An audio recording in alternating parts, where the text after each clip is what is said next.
एक गांव में एक आदमी रहता था। उसके ऊपर एक श्राप था।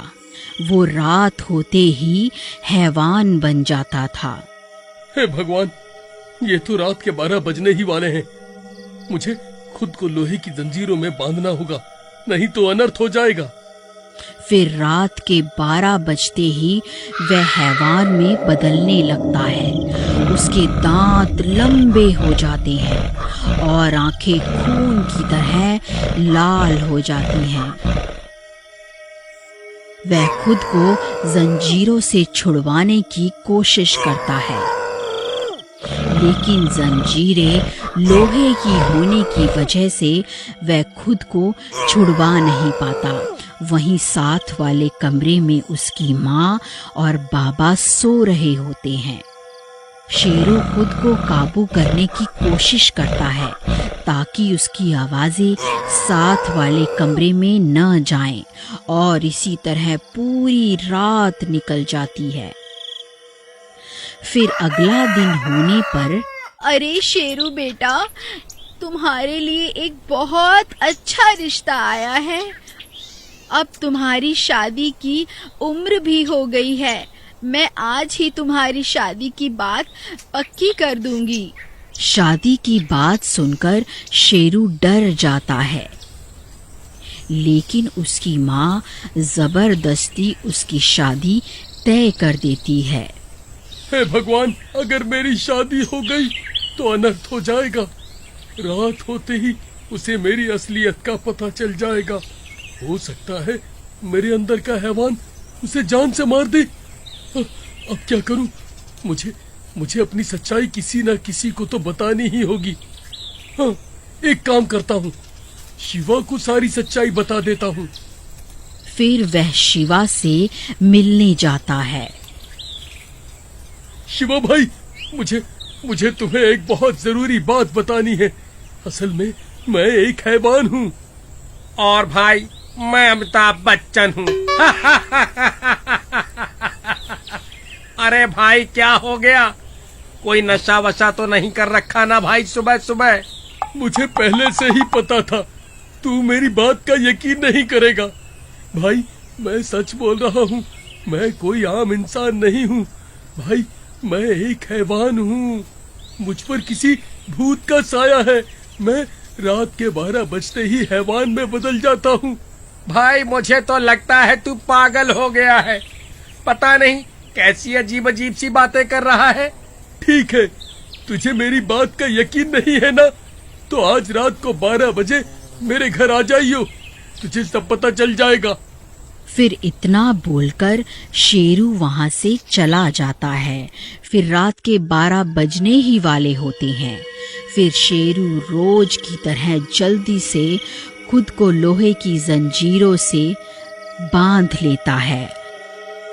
फिर 12 बजते ही वह आधा हैवान बन जाता है और गुर्राने लगता है। ऐ शेरू, तू ये सही नहीं कर रहा है। तू रोज 12 बजते ही खुद को इन लोहे की जंजीरों में जकड़ देता है और मैं यहीं कैद होके रह जाता हूँ। लेकिन ये याद रख, जिस दिन मैं आजाद हो गया उस दिन ऐसा आतंक मचाऊंगा कि पूरा गांव याद रखेगा।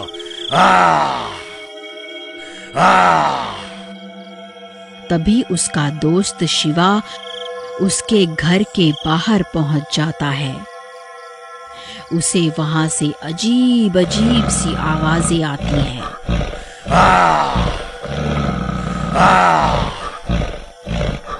फिर वह खिड़की से झांक कर देखता है और उसकी आंखें फटी की फटी रह जाती हैं।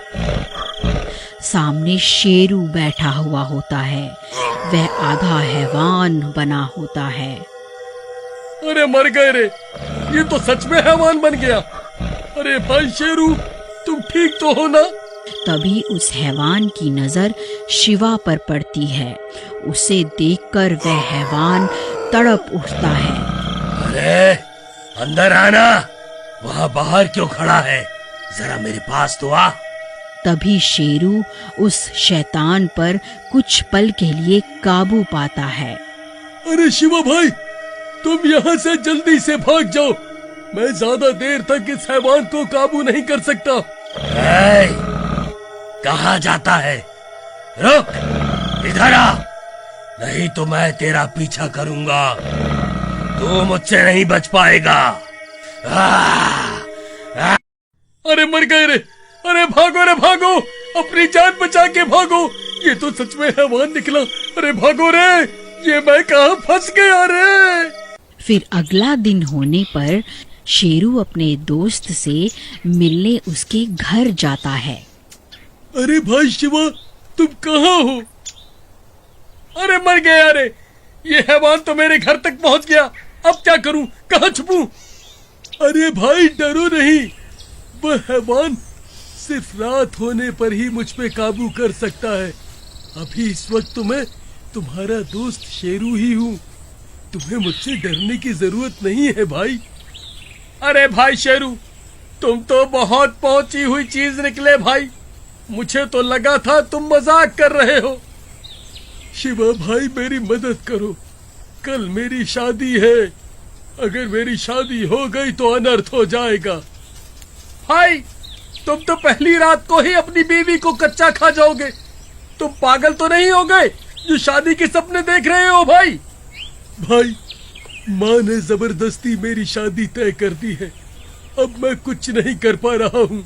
फिर अगले दिन शेरू की शादी हो जाती है और वह चाह के भी कुछ नहीं कर पाता। शिवा भाई, अब मैं क्या करूँ? अब तो मेरी शादी भी हो गई। आज रात को तो अनर्थ होने वाला है भाई। मेरी मदद करो भाई, मैं क्या करूँ? भाई मैं कल जंगल गया था तांत्रिक से मदद मांगने। मैंने उन्हें तुम्हारे बारे में सब कुछ बताया। उन्होंने ये गोली दी है, तुम 12 बजने से पहले ये खा लेना, इससे तुम हैवान नहीं बनोगे। ठीक है भाई, मैं रात होने से पहले ही ये गोली खा लूंगा। लेकिन भाई अगर इसने अपना असर नहीं दिखाया तो क्या होगा? तो फिर अनर्थ हो जाएगा भाई। एक काम करता हूँ, अपना एक हाथ जंजीर से बांध लेता हूँ। अगर इस गोली ने अपना असर नहीं दिखाया तो ये हैवान आजाद नहीं हो पाएगा। फिर शेरू अपने एक हाथ को जंजीर से बांध लेता है और पलंग पर बैठ जाता है। फिर उसकी पत्नी कमरे में आती है और उसके पास आकर बैठ जाती है। शेरू बहुत घबरा जाता है और बार बार घड़ी की तरफ देखने लगता है। अजी क्या हुआ? आपके पसीने क्यों छूट रहे हैं? आप ठीक तो है ना? हाँ हाँ, मैं ठीक हूँ, बस थोड़ी सी थकावट हो गई है, बाकी सब ठीक है। लेकिन आप बार बार उस घड़ी की तरफ क्यों देख रहे हैं जी?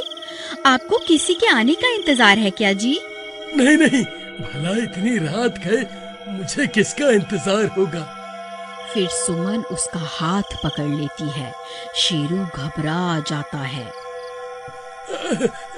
देखो भगवान, तुम थोड़ा दूर होकर बैठ जाओ ना। हाँ? अजी क्यों? मैं आपकी पत्नी हूँ, भला मैं दूर होकर क्यों बैठूं जी? तभी घड़ी में 12 बज जाते हैं। हे गोली, अपना असर दिखा दे।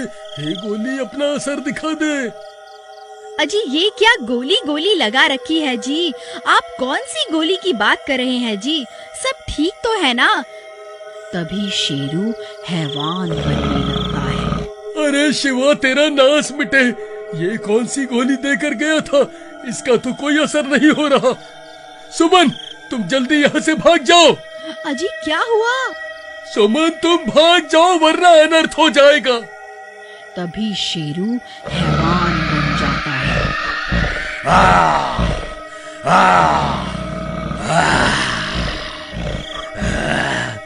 अरे मेरी रानी, जरा मेरे पास तो आओ। अरे मर गई रे, ये कमबख्त तो अपनी पहली रात पर हैवान बन गया। ये सब क्या हो गया? ये मैंने किससे शादी कर ली? हे भगवान, अब क्या करूं, कहाँ जाऊं? अरे नाज मिटे, मेरे से दूर हट जा। अगर आप आगे की कहानी देखना चाहते हैं तो कमेंट में बताएं।